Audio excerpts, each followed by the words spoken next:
Hello, hello again. Sophia Lucia Parola here with Garden State Film Festival. We are a little over a month away from the 23rd year. We're back in Asbury Park, New Jersey and Cranford, New Jersey. We have an awesome lineup this year. You can check out the films and the series, the pilots. We got animations, music videos. We got a lot of good stuff. You can see that lineup at gsff.org as well as get any of those tickets. And today I have the pleasure of interviewing the people with the short film Niko, Newark. Hello. I'd love for you guys to introduce yourselves. There y'all are. Hello, everybody. Thank you for taking the time out to talk to us. Congratulations on your acceptance to Garden State Film Festival. Good morning, and thank you so much. We're very proud. Amazing. I am proud to love Newark, love New Jersey, love my Jersey filmmakers. No favorites, but I'm a Jersey girl. So before we get into it, I'd love for you guys just to introduce yourself and the title in the film. Well, my name is Nick DeCipris. The title of the film is Niko, Newark. It's based loosely on my life growing up in Newark as a kid. Once a Nicky Newarker, always a Nicky Newarker. Mm. My dad had a diner in downtown Newark during the 60s rebellion.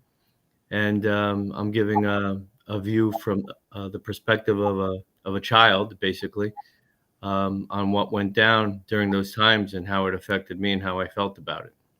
Mm. Thank you. Thank you, Nick. And you were executive producer on Niko, Correct. Newark, right? And it's about you. So, Yes, ma'am. man behind it all. Amazing. Thank you. And let's hear, the others involved in the film and what your credit is.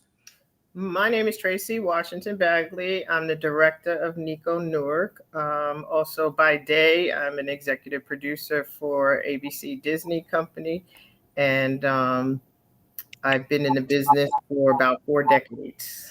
Ooh. Telling my age now. Yeah.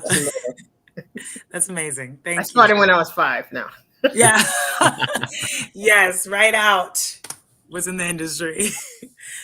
Ryan? Thank you. So I'm Ryan Sinclair. I am the writer and producer of Niko, Newark. And Thank you. daytime, I do a lot of graphic arts, writing. Started off as an actor, and then was in the Army National Guard for 15 years. So, yeah. Oh, wow. All right. Well, I see a lot has got us to this point, the acceptance of Niko, Newark and Garden State Film Festival. But Nick, you told us a little bit about this film, but talk to me about how it came together. Who decided, let's make this film or a pilot? Talk to me about the beginning process of Great. Niko.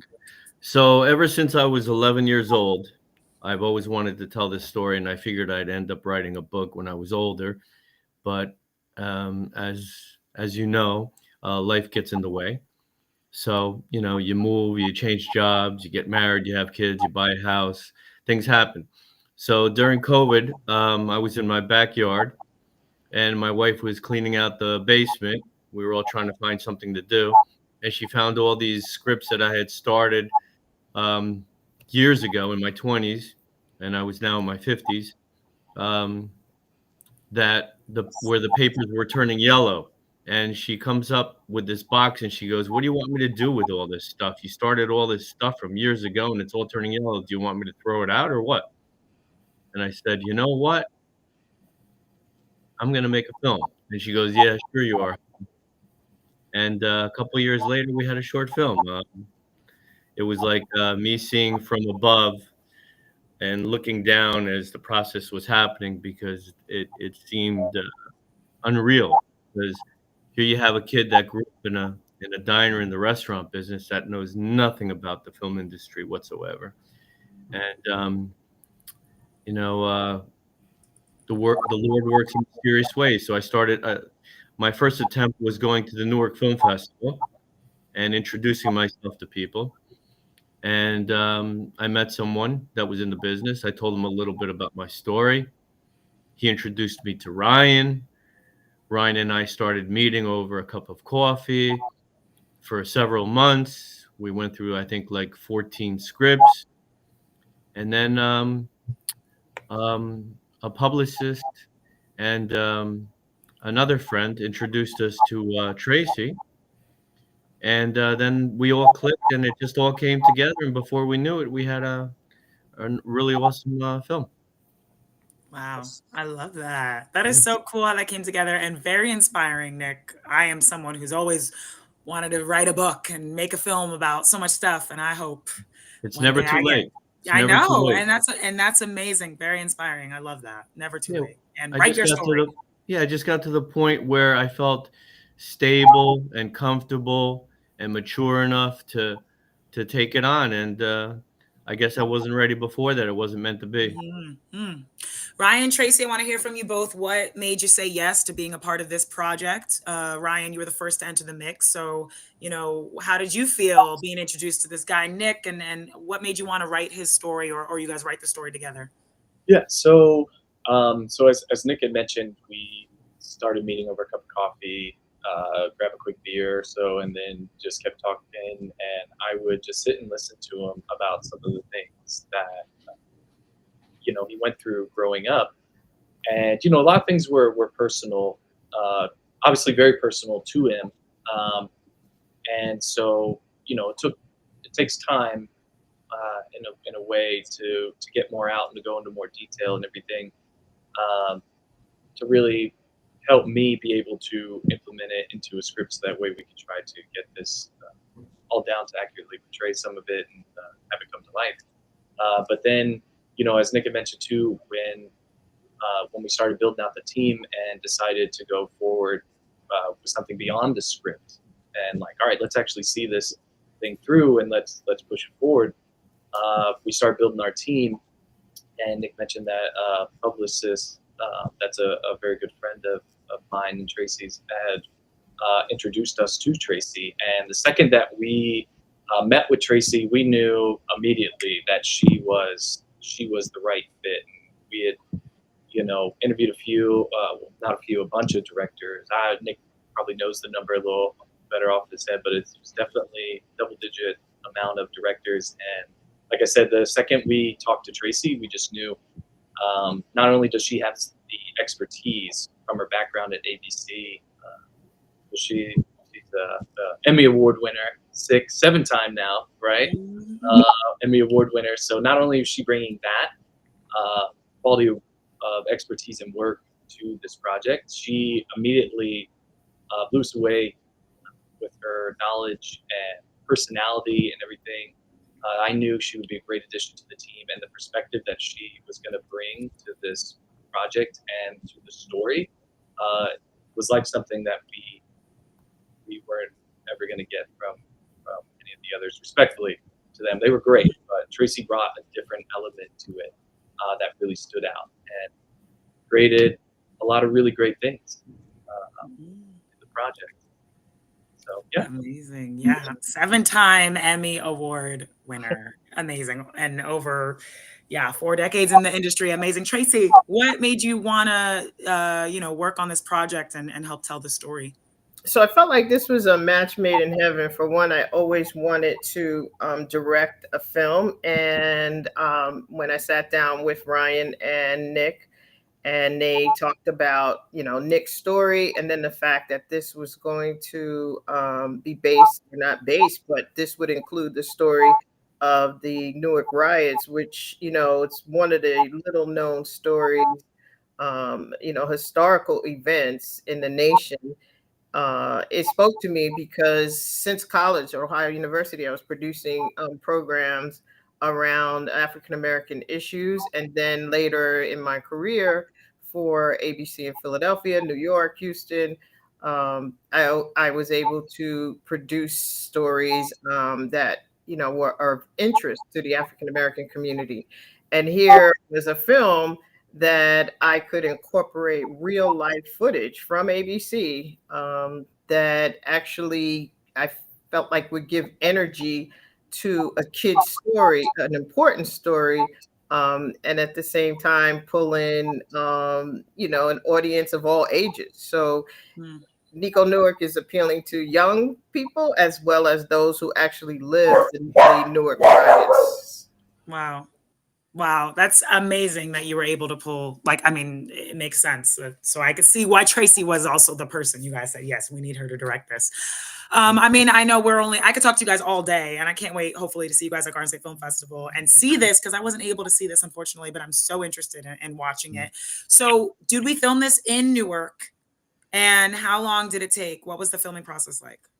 Well, actually, um, we couldn't find a diner that looked like it was from that period Mhm. in Newark, so we went with a diner that's in a different part of New Jersey that's famous and it's been in a lot of films, and it was perfect for it looks perfect for the time, and I happen to know the owner, so it worked Mhm. out well. But what was really important was I felt that this was a really important issue to get out there because it's so relevant to what's going on today. You talk about in the 60s, wars going on, student protests, we had riots, um, basically everything that's going on now. You had black nationalism back then, you have Black Lives Matters now, you had police brutality back then, you have police brutality now. I mean, it just it hit me so hard. Oh my God, everything that was going on then is happening right now. I have to make this film Mm. because I remember as a little kid bodies lined up on the sidewalk of young kids dead. I remember tanks coming down the street. Mhm. People can't relate in this generation because this is something that's been swiped under the rug for generations. They don't want the youth to know about this. It's a disgrace to New Jersey and the country. And change the state, the country, and basically the world. Mhm. Um, so I thought it was really important to get this issue out there so people could see and realize that in such a polarized environment like we are now and in the last several years, that this could explode at any time. And you're talking about 6 decades ago, and the city's still recovering, the state is still recovering, the country's still recovering. So this is like really, really serious, and it needs to get out there as an issue. And I Mhm. want to share it with the younger generation so that they can, know about their history and be a little bit smarter and more careful in the present and future than we were and that our parents were, before Yeah. everything blows up. Nina Simone said an artist's job is to reflect the times, and it's amazing that you're like writing this about the '60s, right? Or like it's based in there, but it really reflects the times today. Scary, but Exactly. amazing. And we were running on like the last 2 minutes, guys. I wish again I could talk to you guys all day. But Tracy, as a director, what was important for you? Like one, I'm sure many things are important, but what was really important for you to bring home when it came to directing Niko Newark that you really wanted to tell in the story? I wanted the audience really to get a feel of what life was like at that time and at that moment, and then at the same time to be able to tell a kid story, a family story about surviving in one of the toughest times. And I believe that we were actually able to give the real life feel, and you really get a sense of what it was like for Niko to work side by side with his dad and interact with all the different staff members and whoever came into the diner. Mm, wow, not an easy task as a director. And Ryan, love to hear, you're a writer and producer. We were talking a little bit before we started the interview. We have some hopes for Niko Newark, right? Can you tell me a little bit about the hopes for where this goes from here? Yeah, absolutely. So this is a short film that was a bit nicked and tucked for with writing it uh, from a full pilot that it was originally. So because it's really set designed to be a series because there's so much that went on in Nick's life at the times in the time as Nick had mentioned all of the things that were going on. So it's kind of hard to give that you know give that to the audience in one serving. So we felt as though it would be best served as a series to really go into the details and the nitty gritty of all the dynamics and characters because you had mob influences, like Nick mentioned, during the riots. The National Guard was called in, and even afterwards. So it's also seeing the aftermath, right? So you go through these wars and everything, and oh, the war's over, right? Not saying this was a war, but you get what I'm saying. So, and then, but it's that after effect. What effect does that have on the kids? What does that effect have on the parents and the adults? Once in this case, the riots, once that ended, to being able to also show and tell that story as well, and how everyone has gone through it. And plus, I found it really important to really highlight the riots and everything too, because a lot of LA at the time and everything was really getting a lot of the attention. But we came to find that it seemed like a lot of people in Newark weren't, like, it was almost like it was forgotten in some ways. Mm-hmm. So it's nice to really bring that back out to light and to express and like, hey, this had a really profound impact on this city and state and area as a whole. So that was really important as well to bring that out. But yeah, so the series, we'd be able to get more into that and really give it everything that it serves for the story. Mm-hmm. Mm-hmm. Thank you. Thank you all so much for saying a little bit, just the tip of the iceberg about Niko Newark, and for making it, and for, getting into Garden State Film Festival for obvious reasons. So thank you again. Let me tell everyone watching how you can see Niko Newark. It will be screening Saturday, March 29th at the Cranford Theater, 10:30 a.m. to 12:30 p.m. That's the film block. Get your tickets at gsff.org. You get individual screening tickets, weekend passes, parkway passes. Definitely check it out on that website. I hope to see you all there. I can't wait to see Niko Newark, and congratulations again. Thank you. Thank you. Thank you, guys. Thanks so much. For anybody that wants to see a story about coming of age, or a father-son, or historical, or a mixture of everything, come on down and see the film. You're really going to enjoy it. There's a lot of interesting characters in that diner. I love it, and I can't wait for the series. Informative and entertaining. Thank you guys so much. Congratulations again, and I'll see you at Garden State Film Festival. Thank Bye. you.